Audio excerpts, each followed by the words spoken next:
The curriculum learning lead does everything. Speak to the children, I do mountains of paperwork, I have lots of meetings, I go in class and do interventions with children, I clean the toilets if I need to. At the end of the day, the school needs to work really well. For the children that attend our school, they all have challenging behaviours, but a challenging behaviour can be anything. So some are very mild in their violence that they may have towards people, and others they have quite significant violence. Some have mental health issues, some have diagnosis of ASD, ADHD. They are complex children that need a lot of nurture, a lot of time and understanding from staff. They've not accessed the curriculum, they've not accessed school, a lot of them. Recently we had a student join us who hadn't been in school for 18 months. So to just get him back through the door was a huge challenge. And of course what had happened before, he'd been excluded, he had that low confidence, so it was just engaging him back in, and I used to play hide and seek with him, just so that he knew he could then start trusting us. They are very difficult children, but very, very rewarding when we do get to the surface of what's happening and what we can do to help them. I like to sit down and have lots of little chats with them over a cup of tea or a hot chocolate, because I feel then they get to express how they are feeling towards you, and we can get to them before there's a point of them escalating and their behaviours becoming, dangerous. We work with primary, so our youngest he's literally just turned 6 actually. He joined us when he was 5. Our oldest is 11, so we will then move them on to high school. We can offer that more personalised and personal touch, so we can offer that nurturing. We've got the time to be able to do that. So if somebody is struggling, whereas in mainstream you might have 30 children, a teacher and a TA, you don't always get to them before they've then erupted and it's all going on, whereas we can see, we'll have a class, no more than 8 in a class, we'll have a teacher and 2 TAs, and they can then spot if someone is really struggling, and we can get to them and help them and support them before they then start, escalating and showing any behaviours, which I think is really, really important. Plus, because we are small, we work very closely with all our families. So again, it's about providing support for them. So if we feel that somebody's struggling in school and this is how we've supported them, we can then speak to parents and say, well, this is what we've done here.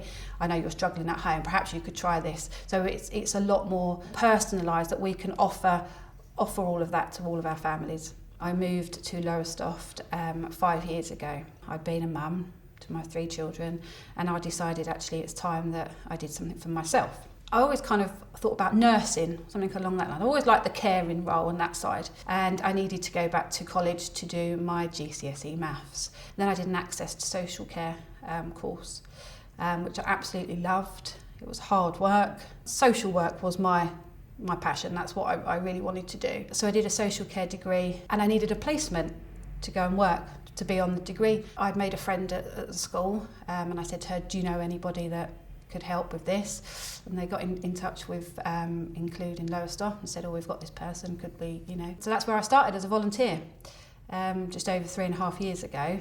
Then they offered me a job there, so I was working part-time.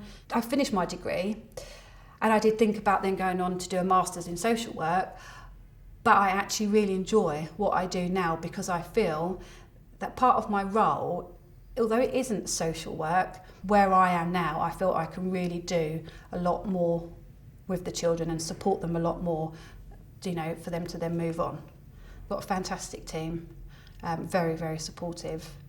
I love the children that we work with. Every day is tough, but I can see the progress that we are making, and when we can move those children on and transition them and it's successful, that really does make me happy, because I realise actually what we are doing to help these children and families.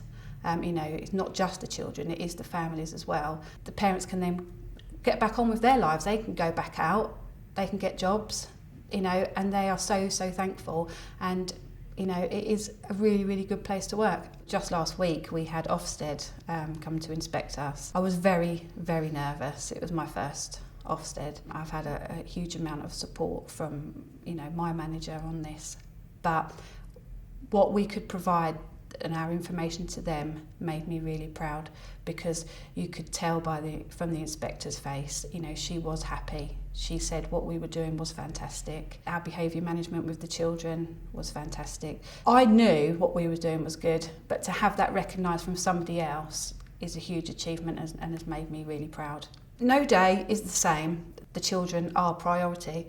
So you could have a plan that you need to sit there and write a report that's going to take you an hour or so, and a child comes in and says, Miss Steele, can I please speak to you? That's it then. Report out the way. Come on then. Yep, let's go. Let's have a chat. Although you're there from 8 till 4, you're not, because from 9:30 till 2:30 the children are there. The advice that I would give to somebody that would like to get into this line of work, really think about realistic goals that you'd set yourself. It is challenging. You are going to get punched.